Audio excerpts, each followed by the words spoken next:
Nord report the best information in the global internet. I encourage you to subscribe and like and invite you to watch. Okhrimivka was hit by a bombardment carried out by Russian troops, as a result of which many residential buildings were destroyed. In the directions of Sivershchyna and Slobozhanshchyna, the Russian army shelled Ivashki, Huryev Kozachok, Udi, Strlochka, Zelene, Okhrimivka in the Kharkiv region. The Russian Air Force carried out airstrikes on Kharkiv and Leonivka in Chernihiv region, and Sivershchyna and Volfina in Sumy region, the General Staff of the Armed Forces of Ukraine reported this morning. In the direction of Kupiansk, the Russian army shelled Kolodyazne, Dvorichna, Zapadne, Sinkivka, Kislivka in the Kharkiv region. The Russian Air Force conducted an airstrike on Druzhbivka in the Kharkiv region. The General Staff of the Armed Forces of Ukraine reported this morning. In the Donetsk and Luhansk regions, the Ukrainian military had 27 combat clashes with Russian forces near the Serebryanska and Bilohorivka forests in Luhansk's Mariinka region, the General Staff of the Armed Forces of Ukraine reported this morning.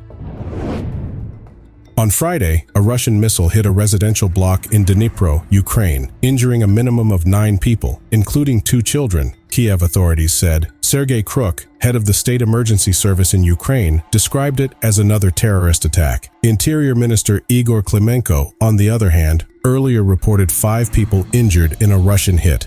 Ukrainian President Volodymyr Zelenski announced that all necessary services are on the ground and controlling the situation. Russia says it has intercepted 2 Ukrainian missiles over the Rostov region, and that at least 12 people have been injured in Taganrog as a result of falling debris.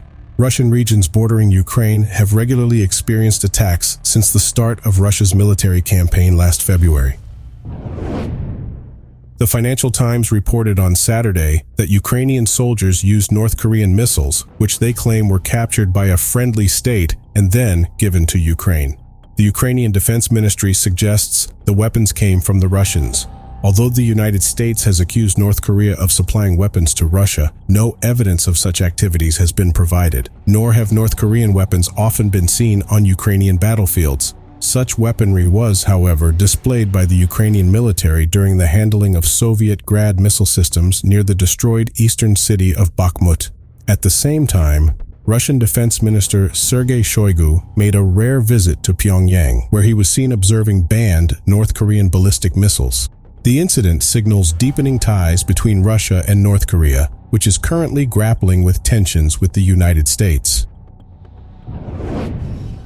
The explosions, which took place on July 28 at ammunition depots in Crimea, were the result of sabotage, according to information provided by Ukrainian military intelligence. Despite this, the intelligence service has not directly confirmed whether Ukraine was behind the events. The intelligence representative, Andriy Chernik, only suggested that the warehouse was located in hostile territory on Ukrainian territory. According to witnesses, they heard 2 explosions and the sounds of detonating ammunition around 2 p.m. Emergency services and police immediately arrived on the scene. The warehouse was located in Kozacha Bay, near Sevastopol, the largest city in Crimea and the main port of the Russian Navy. Russia's 800th Marine Brigade has a station there. Earlier this week, the Russian occupation authorities reported a security threat on the Arabian Spit, one of 2 routes connecting Crimea to Ukraine. The Russians barred civilian access to the area, allowing only emergency and defense workers. This happened less than 2 weeks after the Kerch Bridge explosion, which Kiev denied, but at the same time declared that attacks on the bridge will continue. The Chonhar Strait, which is the bridge connecting northern Crimea to Ukraine, also recorded damage from the attacks, which according to Deputy Chief of General Staff Oleksiy Hromov, were carried out by Ukraine using Storm Shadow missiles. Both bridges, the Kerch and Chonhar bridges, serve an important role for Russian military personnel and supplies. A group of 100 members of Russia's Wagner formation is approaching the city of Grodno in Belarus, near the border with Poland, Prime Minister Mateusz Morawiecki announced. Poland, a full member of NATO since 1999, has been concerned about the possible expansion of the conflict to its territory since the Russian invasion of Ukraine in February 2022. Poland began moving more than 1,000 troops to the east of the country earlier this month, amid growing concern over the presence of Wagner fighters in Belarus. Prime Minister Morawiecki expressed concern that Wagner militants could pose as Belarusian border guards, help illegal migrants enter Poland, and thus destabilize the situation in the country. However, Morawiecki did not give a source for his information on the Wagner group's movements. Anton Motolko, founder of the Belarusian Hajun project, denied such reports, saying that his group had not noted any evidence that Wagner's group was approaching Grodno. The city is of potential strategic importance due to its proximity to the Suwalki Isthmus, a key corridor between allied Russia and Belarus, and the Russian enclave of Kaliningrad. Earlier in July, Wagner leader Yevgeny Prigozhin appeared on video welcoming his fighters to Belarus. He suggested that for the time being they would not take part in the conflict in Ukraine, but would gather forces for future operations in Africa, where they are involved in numerous conflicts.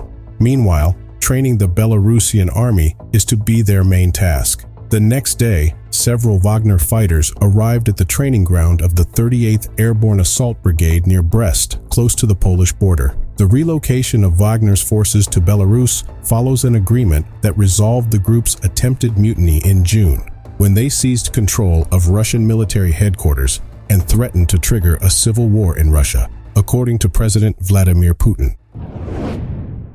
Following the shelling of Odessa's historic center by Russian troops on July 29th, according to the Odessa City Council, UNESCO representatives have flown in to thoroughly assess the damage to cultural and religious sites caused by rocket attacks carried out by Russia between July 19th and 23rd. The mission is tasked with recording and documenting the effects of the Russian attacks and will work in Odessa for 4 days. Ole Kuiper, head of the Odessa Regional Military Administration, announced on Telegram that the city's authorities will do everything in their power to support the experts' work. He also expressed determination to inform the world about the atrocities committed by the Russian Federation in Odessa. The mission is being led by Chiara Desi Bardeschi, UNESCO coordinator in Kiev, accompanied by experts who are currently assessing the damage at the memorial sites. The city administration has indicated that some 50 monuments have been destroyed, which means the work will be intensive. Experts are also expected to meet with local representatives. 28 architectural monuments were destroyed in the recent attacks. On July 29th, Ukrainian President Volodymyr Zelenski announced that he had visited the country's special forces in advanced positions near the front line in Bakhmut, where Kiev is conducting a counteroffensive. Zelensky used the Telegram app to share this information, although he did not reveal details of the current operations. However, he stressed that special forces played a key role in the recent recapture of the village of Staromayorsky from Russian troops. Since the beginning of the Russian invasion in 2022, 17 members of the special forces have been awarded the title of Hero of Ukraine, including 13 posthumously, Zelensky said. The president also visited a number of cities in eastern Ukraine, including Kasiv Yar, Kramatorsk, and Drushkovka. In a separate communique, Zelensky's office said the president had been briefed on intelligence networks in Ukraine's occupied territories and other operations. Last month, Ukraine launched a long-awaited offensive after amassing Western weapons and strengthening offensive forces. Despite slow progress, Kiev has called on the United States and other allies to provide long-range weapons and artillery. Ukrainian authorities said Kiev's troops are gradually advancing near the eastern city of Bakhmut, which Russian troops seized in May. Vladimir Putin plans to issue a joint statement with African leaders after a recent meeting in St. Petersburg. According to the Kremlin, the statement will be published as soon as all parties reach an agreement. The Russian president hosted African leaders this week for a summit aimed at strengthening international ties. South African President Cyril Ramaphosa described the meeting as successful and said relations between the countries were growing. Against the backdrop of Russia's withdrawal from the Black Sea Grain Agreement, which guaranteed the safe export of Ukrainian grain worldwide, some African countries expressed concern. As a response